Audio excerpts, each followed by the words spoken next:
대단히 감사드립니다.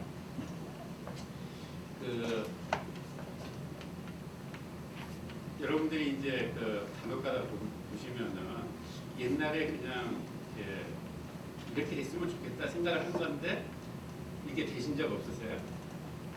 제가 오늘 이걸 하나 소개를 해드리려고 합니다. 제가 이제 중학교 2학년 때 우리 신경 목사님께서 뭐라고 말씀을 하시냐면은 가출을 해야 된다 그러시잖아요.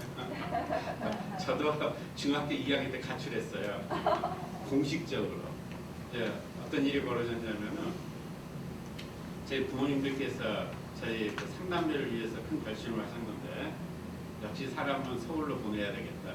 그래서 제가 드디어 서울로 올라왔습니다. 그런데 이제 제가 국민학교 2학년 때 제 부모가 계셨는데 이제 저에게 작은 책을 하나 선물을 해주셨는데요. 그게 무슨 책이냐면은 김찬삼 세계 여행기였어요. 그 중에 이제 두 번째 책을 제가 선물을 받았는데 이제 거기 보면은 뭐 세계 각국의 사진과 함께 이분이 이제 무전 여행을 하는 그런 여정이 잘 담겨져 있는 책이었습니다. 제가 어렸을 때 이제 그 책을 읽으면서 그때부터 나도 세계로 한번 나가고 싶다 하는 그런 꿈을 꾸었던 것 같아요. 이제 그때 제가 국민학교 2학년 때는 광주에 있었을 텐데요.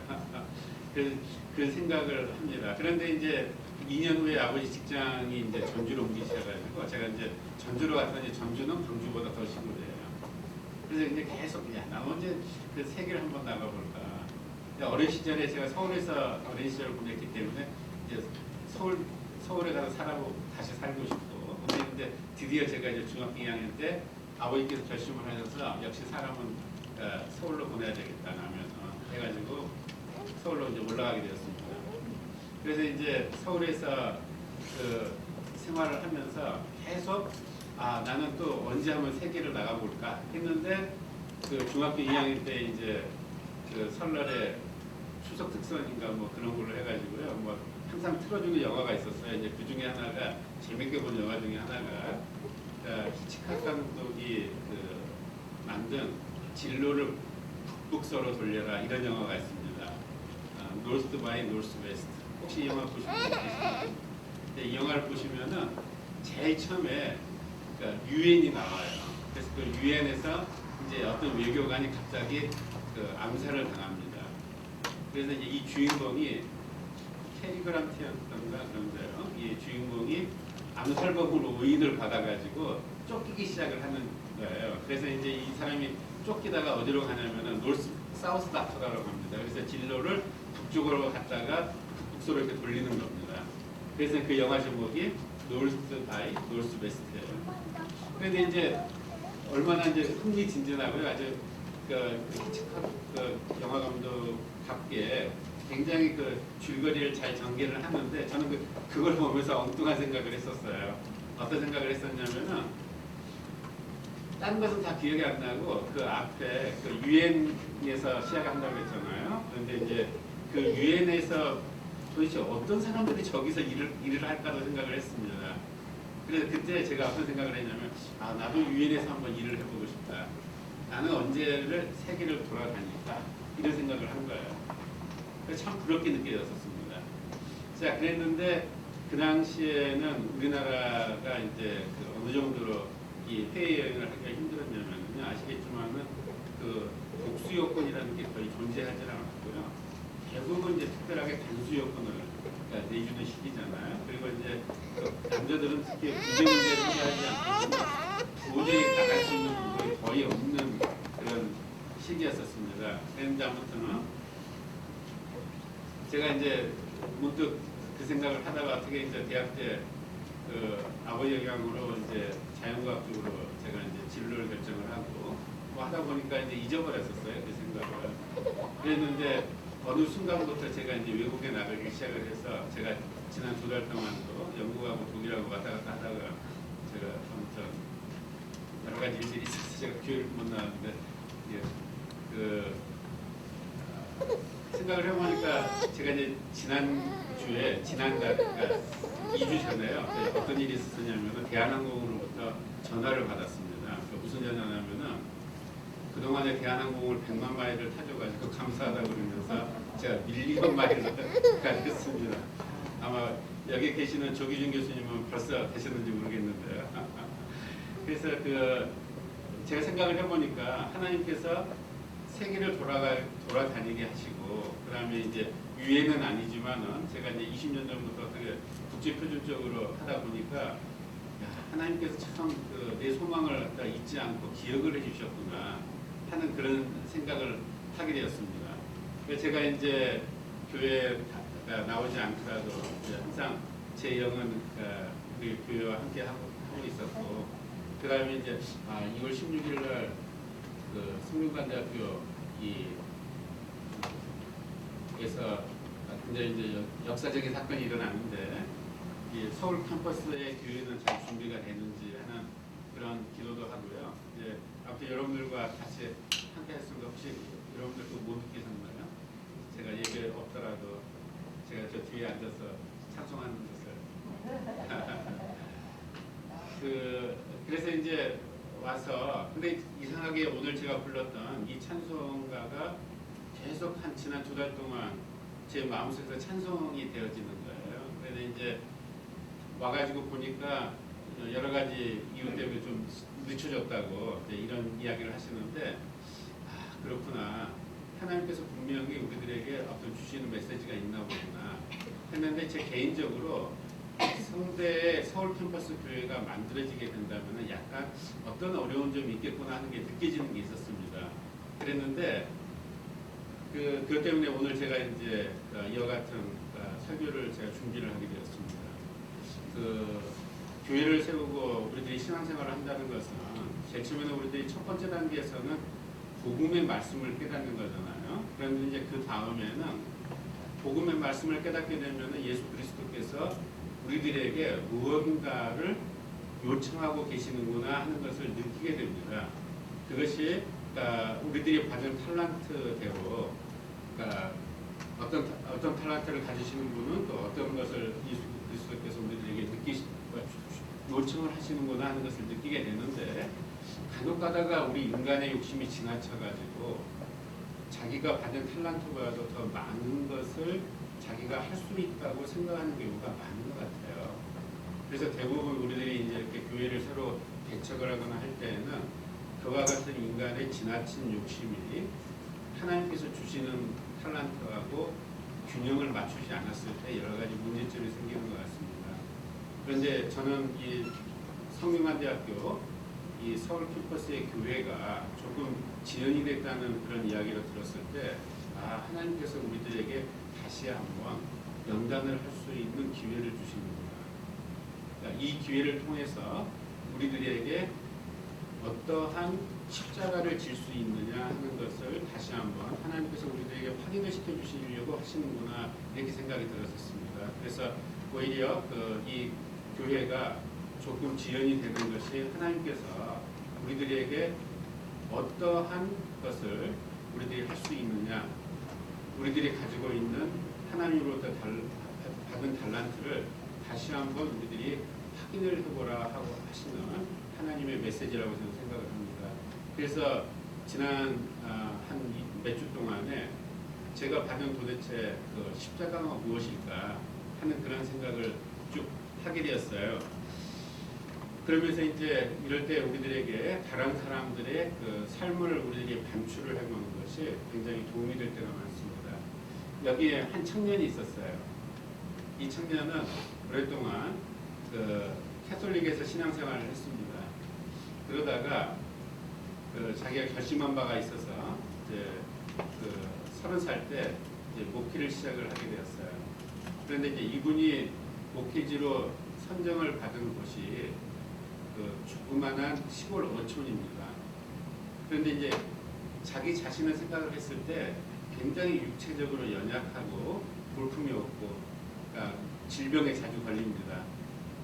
그리고 문학을 좋아하고 그러는데, 내가 과연 이 어촌의 어부들한테 교육 수준도 낮고, 그 다음에 거친 말을 하고 거친 행동을 하고 하는 그런 어부들에게 과연 적합한 목사일까 하는 생각을 하면서 하나님의 뜻에 따라서 이 어촌에 가서 부임을 받아서 이분들을 위해서 복음을 전도를 합니다. 얼마나 힘이 들었겠어요. 그런데 이분이 거기에서 무려 목회 생활을 24년을 하십니다. 그래서 24년 끝날 때, 24년을 하실 때 갑자기 이제 자기가 이 회복할 수 없는 그런 병에 걸린 걸 알게 돼요. 그래서 이제 자기가 좀 좋은 곳, 기후가 좋은 곳에 가서 휴양을 해야 되겠다 생각을 하시고 곳에 가셔서 2주 만에 세상을 떠나십니다. 54살의 나이로. 이렇게 놓고 보게 되면은 굉장히 좀 허망한 인생이잖아요. 24년 동안 남들이 알아주지 않는 대도시도 아니고 조그마한 어촌에 가가지고 거기서 빚도 없이 정말 이름도 없이 거기서 봉사를 하시다가 그렇게 많은 이 교인들이 나오는 교회도 아닙니다. 이런 데 가셔서 24년 동안 봉사하시다가 그냥 요양지에 가셔서 돌아가셨어요. 이렇게 놓고 보면 굉장히 정말 어떤 과연 하나님의 뜻이 어디에 있을까를 생각을 해보는데 하나님의 뜻은 그 가운데서도 이분을 쓰셨어요. 이분이 누군지 혹시 궁금해지지 않으신가요? 이분이 오늘 341장 찬송가를 작시하신 헨리 프란시스 라이트 목사님이세요. 여러분들 거기 보시면은 찬송가를 보시면은 1824년에 이 찬송시가 작시가 되었다고 이렇게 나와 있는데요. 이 찬송시가 바로 이분이 어촌이 어디냐면은 브릭스햄이라고 하는 굉장히 조그만한 어촌입니다.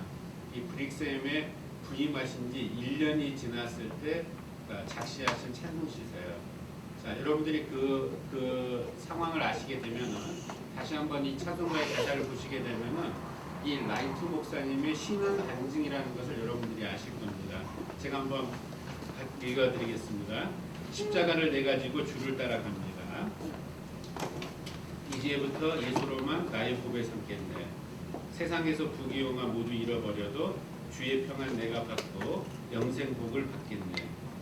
주도 곤욕 당했으니 나도 곤욕 당하리. 세상 사람 간사하나 예수 신실합니다. 얼마나 어촌에 있는 신도들이 어부들이 복음의 대상자들이 이 목사님 얼마나 괴롭혔으면은 이 30살 조금 넘은 이 목사님이 이런 찬송시를 가사를 남기셨겠어요. 주도 곤욕 당했으니 나도 곤욕 당하리. 세상 사람 간사하나 예수 진실합니다. 예수 나를 사랑하사 빛난 얼굴 보이면 원수들이 미워해도 염려할 것 없습니다. 내가 핍박당할 때에 주의 품에 안기고 세상 고초 당할수록 많은 위로 받겠네. 주가 주신 기쁨 외에 기뻐할 것 무엇이냐? 주가 나를 사랑하니 기뻐할 것뿐이 있어요. 그러니까 이러한 찬송시를 남기셨어요. 그래서 이제 이 라이트 목사님에 대해서 좀 더 제가 설명을 해드리면은 이제 이분이 어렸을 때 아버지가 사냥하고 이 고기 낚는 것 외에는 전혀 관심이 없는 사람이었어요. 그래서 뭐 가족들이 있었는데 뿔뿔이 흩어지고 어머니는 일찍 돌아가시고 아버지는 전혀 케어를 안 해주시니까 그러니까 이분이 이제 기숙학교를 다니게 되었는데 그 교장 선생님이 학비도 내주시고 그 다음에 자기 아들처럼 키우셨다고 하네요. 그래서 이제 이분이 이제 나중에 결혼을 7살 정도 유이신 분하고 하시는데 이제 이분이 이제 상당히 돈이 많은 집안의 딸이었던 것 같습니다.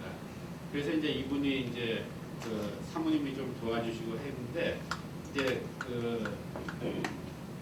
목사님으로 이제 부임을 하시기 전에 한 2년간 주일학교에서 이제 주일학교 다니면 아마 이제 교육목사 정도를 하셨겠죠. 그런데 무려 1000명이 넘는 그런 학생들을 이제 주일학교에서 이제 이 교육을 시키시는 그런 어떤 하나님의 인도하심을 받으신 것 같아요. 이분이 역시 자기가 받은 사랑이 있었기 때문에 그 중에서 또 이제 가정이 없는 그런 자녀들, 학생들이나 또는 좀 불우한 환경에 있는 학생들을 아마 자기 집에서 또 키워주신 것 같습니다. 이제 그때는 이제 아마 사모님께서 이제 어느 정도의 재력이 있으시니까 그러셨겠죠.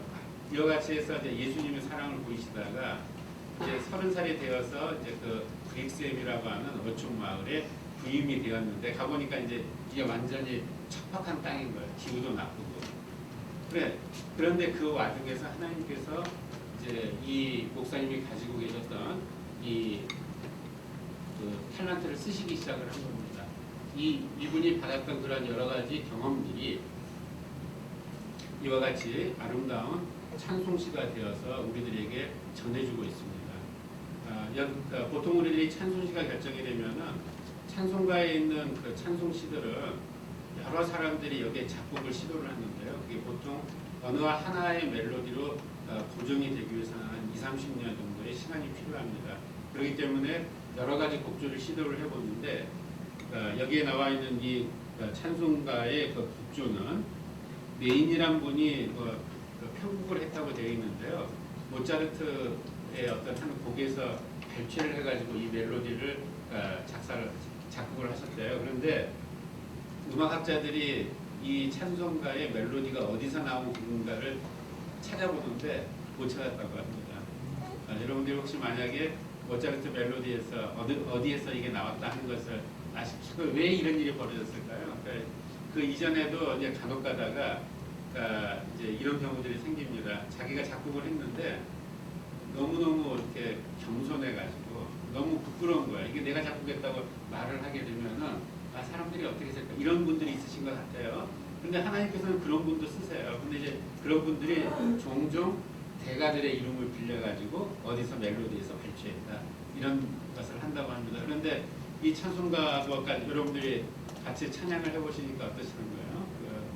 그러한 우리 그 라이트 목사님이 가지고 가셨던 그 십자가에 대한 그 마음이 너무 잘 표현이 되어 있지 않나요? 네.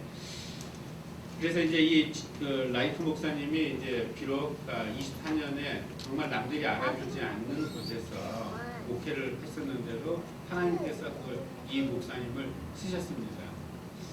자, 우리들이 보통 예수 그리스도의 십자가를 지고, 우리들이 신앙생활을 하게 되면은 다 좋은 것만 생각을 해요. 그리고 예수가 믿어서 구원받고 정말 하는 사업도 잘 되고 또는 예를 들면은 좋은 논문도 쓰고 우리들이 이제 대학생 교회니까 이런 것만을 생각을 합니다. 그런데 간혹 가다가 우리들이 그렇지 않을 때가 많이 있죠. 그래서 오늘 본문 말씀을 보시게 되면은 이게 이제 예수님께서 이 산상수훈으로부터 이어져 가지고요. 제일 초기에 이제 예수님께서 제자들을 가르치시는 그런 과정입니다. 그래서 본문의 말씀을 보시게 되면은 우리와 제자들을 불러 이르시되 누구든지 나를 따라오려거든 자기를 부인하고 자기 십자가를 지고 나를 따를 것인가 이런 말씀을 하세요. 왜 이런 말씀을 했을까요? 여러분들은 요한복음을 보시게 되면은 거기에서 그 변화산에서 이제 예수님이 변화하시는 모습을 보고 베드로가 그 초막을 3개를 지었으면 좋겠다 하는 그런 대화들도 보실 거고요. 그 다음에 또 역시 요한복음 10장에 보시게 되면은 이 세베대의 아들 야고보와 요한의 어머니가 와가지고 예수님께 청택을 넣는 그런 장면도 나오잖아요. 그러니까 분명히 예수님께서는 제자들의 그런 생각을 아셨을 거라고 합니다. 아셨을 것입니다. 그렇기 때문에 35절에 이런 말씀을 하십니다. 누구든지 작은 목숨을 구원하고자 하면 잃을 것이요 누구든지 나와 복음을 위하여 자기 목숨을 위하면은 구원하리라. 그러니까 전혀 우리들의 상식과는 상반되는 이야기를 하십니다. 얼마나 제자들이 부담스러웠을까요? 예수님께서 이제 정치적인 메시아로서 예루살렘에 이제 나귀를 타고 입성을 하시게 되면은 이제 우리들의 세상이야. 한번 우리들의 뜻대로 하나님의 나라를 다 만들 수가 있다. 이렇게 이제 생각을 하는 제자들한테 갑자기 이런 말씀을 툭 던지시는 거예요. 저는 우리 교회에서 유학생들에게 이제 복음을 전할 때 좋은 면만을 갖다가 이렇게 예수 그리스도와 함께하는 그런 고난에 대해서도 같이 가르쳐야 된다고 생각을 합니다. 그래서 우리들이 정말 작년에 우리들의 Jesus Christ 믿음이 다시 말해서 갈라디아서 2장 20절 말씀을 붙들어서 사도 바울이 바로 이 부분에 대한 해석을 바울대로 이렇게 표현을 한 거예요. 그러면 어떻게 하면 우리들이 같이 갈 수가 예수님과 동행할 수가 있을까?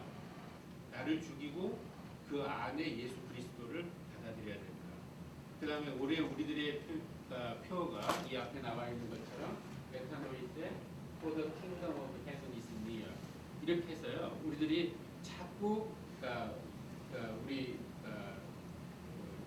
성도들에게 어떤 희망적인 메시지를 던져주려고 합니다. 그런데 그 과정은 아마 굉장히 힘들 겁니다. 제가 우리 중국으로 간 천지자매를 위해서 자꾸 기도를 하는데 우리 천지자매가 얼마나 거기에서 믿는 사람으로서 고난을 받을 것인가를 생각을 해보고요. 그 다음에 그랬을 때 과연 천지자매가 우리 교회에서 받았던 그런 생활을 통해서 얻은 신앙을 통해서 신앙을 가지고 과연 그 엄청난 벽을 갖다가 깨뜨릴 수가 있을까? 참 그런 걱정 때문에 굉장히 기도가 많이 나오는데요. 여러분들 제가 이제 우연하게 이제 페이스북인가요? 어디서 제가 이제 읽은 글이 있습니다. 이번에 이제 이 코로나19 사태 때문에 제일 먼저 소천을 하신 목사님이 계시죠. 젊은 의사분이 계시잖아요. 이원양이라고 하는 의사분인데 34살의 젊은 나이로 소천을 했더라고요. 이분이 이 진실을 갖다가 밝혀야겠다고 결심을 한 데는 자기 자신의 개인적인 신앙 때문에 그랬습니다. 예수 그리스도의 말씀에 의해서 빛을 비춰줘야 되는데 공산당은 이 엄청난 상황을 어떻게든지 일반 사람들한테 알리지 않으려고 하는데 나라도 이것을 알려야 되겠다. 그런데 자기 자신은 굉장히 약한 사람이다 해서 제가 너무 감동을 받았고요. 정말 참 이 시대에 연약한 기독교인의 개인 한 사람이 과연 어떤 일을 할 수 있을까에 대해서 정말 많은 제가 생각을 하게 되었습니다. 이 사람한테는 바로 그 진실을 알리는 것이 예수 그리스도께서 주신 십자가였습니다.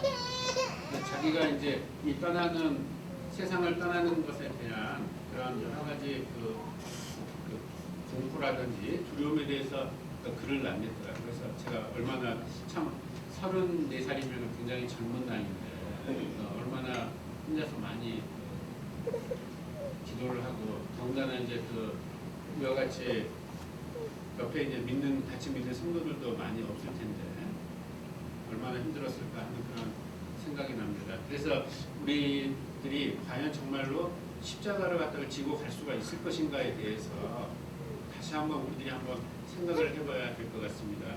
오늘 본문 말씀에 또 하나의 본문 말씀이 있습니다. 요한복음 띄워주셨으면 좋겠습니다. 보시게 되면은 내가 진실로 내게 이르노니 내가 젊어서는 스스로 띠띠고 원하는 곳으로 다녔거니와 늙어서는 내 팔을 벌리니 남이 내게 띠띠우고 원하지 않은 곳으로 데려가리라. 근데 이 구절은 사실은 여러분들에게 드리는 구절이기도 하지만 사실은 되게 정말 참 많이 와서 닿는 구절입니다. 제가 아까 말씀을 드린 것처럼 제가 지난 20년 동안 비행기를 타고 다녔는데요. 대한항공만 100만 마일을 넘게 타고 다녔어요. 그래서 여기 보시면은 예수님께서 저한테 이렇게 말씀을 하신 것 같아요. 내가 젊어서는 스스로 띠띠고 원하는 곳으로 다녔거니와 늙어서는 내 팔을 벌리니 남이 내게 띠띠우고 원하지 아니한 곳으로 데려가리라. 그래서 예수님께서 만약에 저에게 나중에 이제 제가 직장에서 이제 5년 남았는데요. 직장에서 은퇴한 다음에 무엇을 요구를 하실 것인가 하는 것에 대해서 굉장히 사실은 약간은 두려운 마음이 있습니다. 제가 아무튼 기도를 하고 제가 이제 목사학위를 받았는데 예수님께서 저에게 과연 어떠한 십자가를 저에게 주실 것인가 하는 것에 대해서 상당히 두려움이 있고요. 여러분들 이럴 때 어떻게 하는 게 가장 좋을까요? 기도하고요. 자기 흔히들 이런 이야기를 합니다. 공격은 최선의 방어라고요. 최상의 방어라고. 그래서 예수님께서 미리 어디 가라고 하시기 전에 제 발을 그냥 빨리 알아가지고 가는 겁니다. 그래서 지금 제가 기도를 하고 있습니다. 다행히 이제 제가 지금 섬기고 있는 대학이 오랫동안 캄보디아하고 아마 많은 교류가 있었던 것 같아요. 그래서 지금 제가 이제 자원을 했습니다. 기회가 되면은 제가 한번 우리 전주대 학생들 데리고 캄보디아로 가겠다. 근데 또 캄보디아는 또 우리 김혜준 선교사님 계시잖아요. 그래서 겸사겸사해서 한번 그런 이제 소망을 가지고 있습니다. 제가 지금까지는 정말 좋은 나라들만 돌아다녔던 것 같아요. 그런데 이제 지금은 이제 제가 미리 자원을 해가지고 아무튼 우리 성도님들은 어떠한 십자가들을 가지고 계십니까? 어떤 십자가를 받기를 원하십니까? 혹시 두렵지 않으신가요? 우리 일부 예배 나오시는 모든 성도님들은 하나님께서 특별히 부르신 분으로 저는 알고 있습니다. 그래서 여러분들에게 분명히 하나님께서 여러분들이 짊어지고 가실 십자가를 주실 겁니다. 올해 한 해 동안에 물론 우리들이 예수 그리스도를 영접하고 거기에서 우리들의 삶에서 승리를 얻고 하는 그런 기쁨도 있겠지만 또 한편으로는 우리들이 그와 같은 복을 받은 순간에 또 한편으로는 하나님께서 우리들에게 주시는 십자가가 있음을 기억을 해주셨으면 좋겠습니다. 그리고 그 십자가를 위해서 기도하시고 그리고 그 십자가를 위해서 언제든지 부름을 받으시면 달려가실 수 있는 그런 성도들이 되시기를 간절히 축원드립니다. 우리들이 십자가를 받았을 때 정말로 고통만 있을까요? 정말로 고난만 있을까요? 그렇지는 않습니다. 우리들이 아까 제가 말씀드렸던 라이트 목사님에 대해서 이 인터넷에 자세하게 잘 나와 있더라고요. 제가 쭉 보니까 하나님께서 이 라이트 목사님에게 많은 축복을 주셨는데 그 중에 하나가 자손들을 통한 축복입니다. 그래서 그 아들들은 다 좋은 교육을 받고 특히 그 소자는 영국에서 굉장히 유명한 역사학자로서 굉장히 많은 업적을 남겼고 그 부모를 통해서 기사자비도 받았고요. 근데 특이한 점은 이 라이트 목사님이 여성에 대해서도 굉장히 존중을 했던 것 같아요. 자기 부인의 이 성이 맥스웰인데 자기 자식들과 손자들한테 전부 다 맥스웰, 라이트 해가지고요.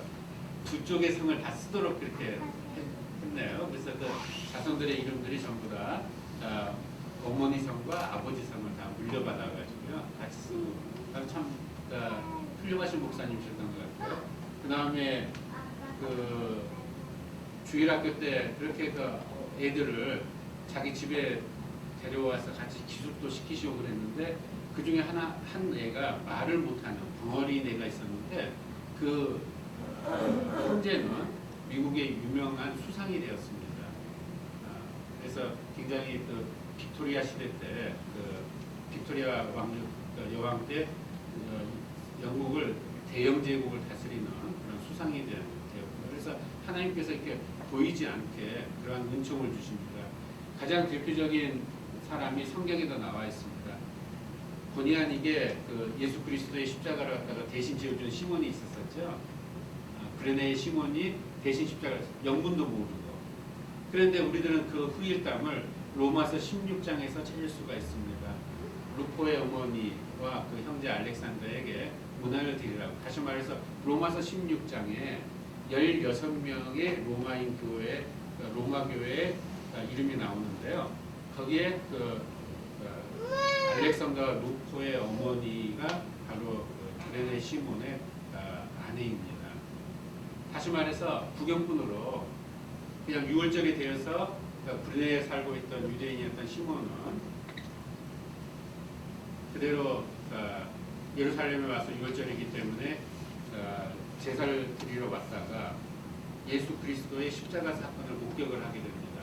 그래서 그 구경꾼으로 옆에 서 있다가 예수 그리스도께서 너무 피곤하시니까 십자가를 풀 수가 없어요. 그러니까 로마 병정에 한 명을 지목을 해가지고 대신 십자가를 지게 만들잖아요. 그게 시몬이었습니다. 그런데 그 후일담 우리들이 성경에 전해지지 않는데 나중에 그 아들이 성장을 하여서 로마 교회의 지도자 중에 한 명이 되었습니다. 사도 바울도 자기 어머니처럼 생각을 해서 특별하게 안부 인사를 합니다. 어떤 일이 있었을까요? 분명히 그들은 부활하신 예수 그리스도를 만났을 것입니다. 이와 같이 우리들이 비록 십자가를 지고 고난을 했을 때 분명히 거기에 대해서 하나님께서 보상을 하신다는 사실을 우리가 알 수가 있습니다. 여러분들이 우리들이 어떻게 신앙을 가지게 되었느냐 하는 것을 이야기를 할 때 제일 먼저 나오시는 분이 있죠. 바로 토마스 목사님이십니다. 이 토마스 목사님은 1871년 대동강 강변에서 강군의 창에 찔려서 그냥 숨을 거두셨어요. 이분이 하신 일은 딱 한 가지였습니다. 중국어로 된 성경을 그 강군에게 주었습니다. 그때 그 토마스 목사님의 나이가 아마 30도 안 되는 그런 젊은 나이였거든요. 근데 그 전에 그러면 토마스 목사님 무슨 일을 했느냐? 중국 선교의 뜻이 있어서 중국 쪽에서 선교사 생활을 하셨어요. 한 3년간. 그 과정에서 자기 사랑하는 아내를 풍토병으로 잃습니다. 그런데 이제 그런 상황에서 이제 미국의 그 제너럴 쇼라고 하는 상선이 정말 알려지지 않는 그런 왕국인 조선 왕국에 간다는 이야기를 듣고 자기도 어떻게 하면 선교를 한번 해볼까 해가지고 같이 탔던 겁니다. 그래서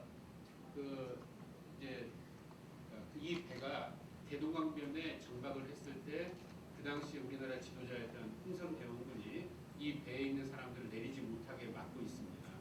그래서 이제 대치를 하고 있는 그런 과정에서 잠깐 밖에바람 쐬러 나왔다가 성경을 들고 나왔다가 이제 강군의 칼에 창에 찔려가지고 돌아가시게 됐는데 참 허무한 삶이잖아요.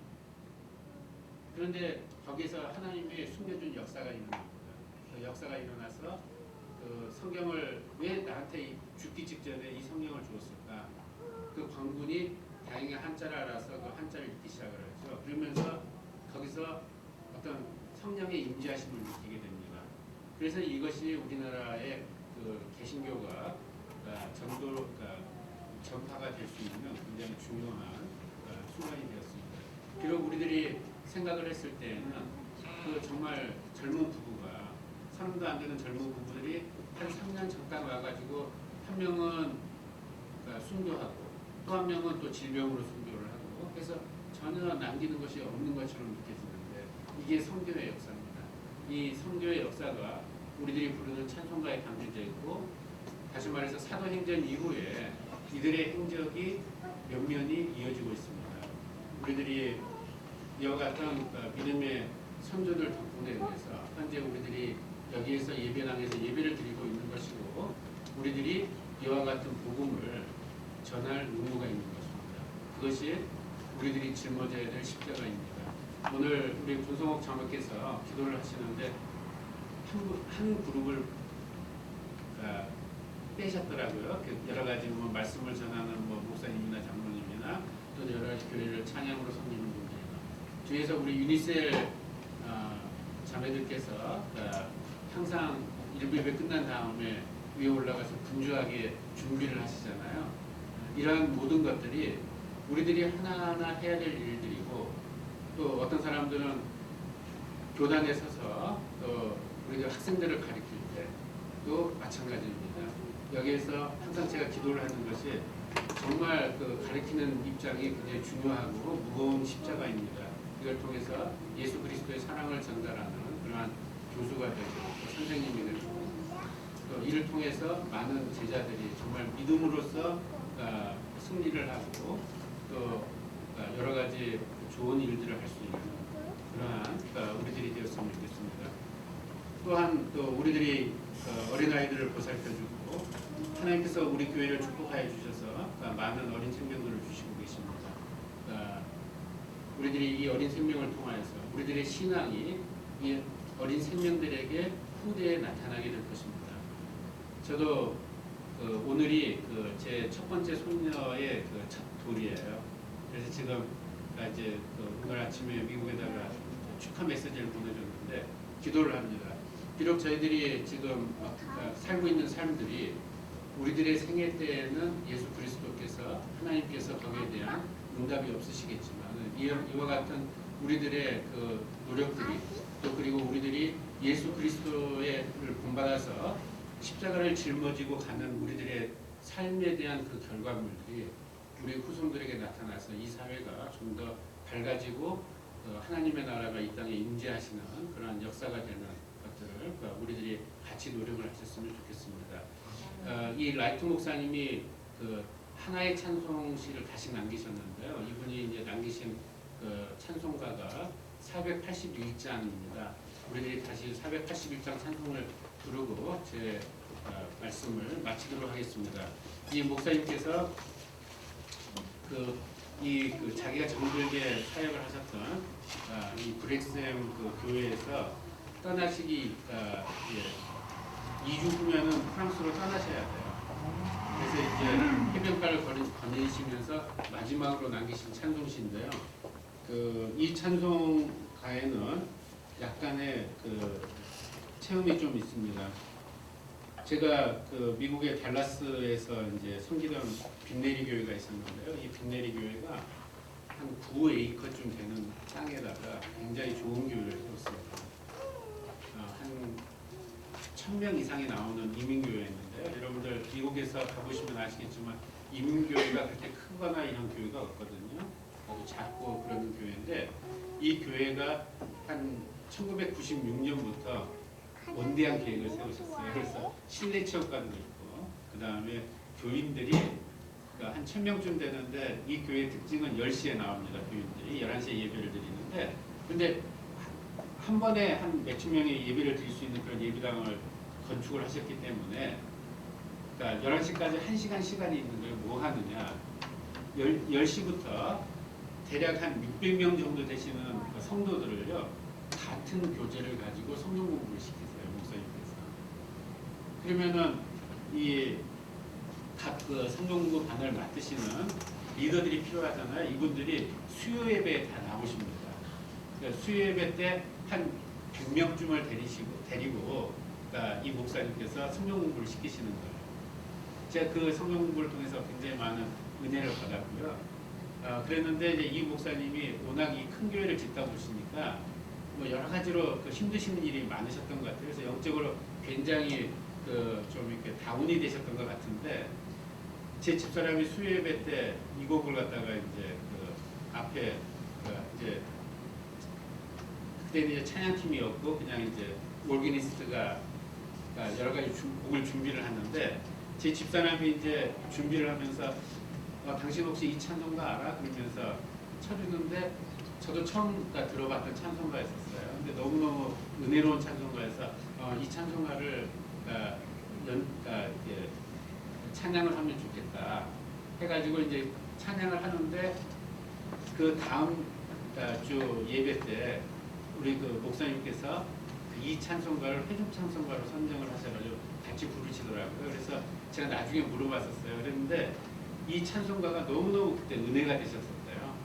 지금도 제가 그 목사님 부부와 같이 이제 계속 신앙적으로 교류를 하고 있는데요. 같이 찬송을 부르시고 이게 정말 십자가를 지고 갈 때 우리들이 받는 그러한 기독일 겁니다. 그렇지만 예수 그리스도께서 우리들에게 힘을 주시고 우리들이 사탄과 싸울 때 여러분들 혹시 고독하거나 외롭거나 이걸 느끼시지 않는가요? 그럴 때 예수 그리스도께서 싸워주십니다. 그리고 여러분들 우리들이 같이 승리하는 그런 신앙이 되시길 바라고요. 그 목사님께서는 그 이후에 참 많은 영적인 싸움이 있으셨지만 결국은 빈내리 교회에서 20년 목회하시고 은퇴하시고 지금도 말씀 사역으로 굉장히 후배 목사님들에게 귀감이 되시는 삶을 살고 계세요. 같이 찬송하시고